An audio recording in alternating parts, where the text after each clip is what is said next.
Let's talk about Black Panther. Probably don't need to say this, but spoilers ahead, so click that like button and come back later. So Black Panther is probably one of my top 10 favorite MCU movies that takes place within the sacred timeline. I absolutely love how much representation is in this film. I also remember how this was the very first movie I ever saw, and every theater I tried to go see it in was sold out. Back then I always bought my tickets at the box office.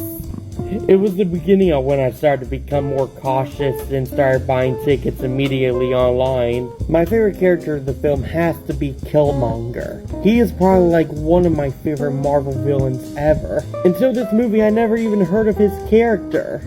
I love how you can clearly see where he's coming from and you kind of agree with him, but you can also clearly see on what he's doing is kind of bad. I remember when I first heard about Chadwick Boseman's passing, I cried like crazy. He was just so amazing in this film, especially with the fact that he had cancer while filming this film and other MCU projects. Some of the CG can be a little bit out of place sometimes, but I never really noticed it that much. And I still get mad whenever I hear that this film lost the Best Picture category to Green Book. The last time a superhero movie got nominated for an Oscar was 10 years prior, and that was The Dark Knight. At least the film got Best Costume Design though, which by the way, those costumes are amazing.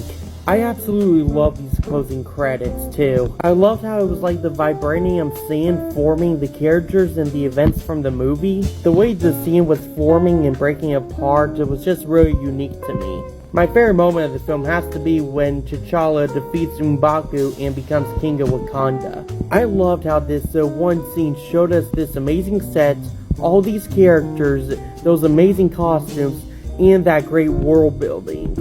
I give this movie an 8.9 out of 10, giving it a B+. Anyway, that's the review. Go down to those comments and tell me what you thought, and click that like and subscribe button to keep up to date with all my latest content. See ya!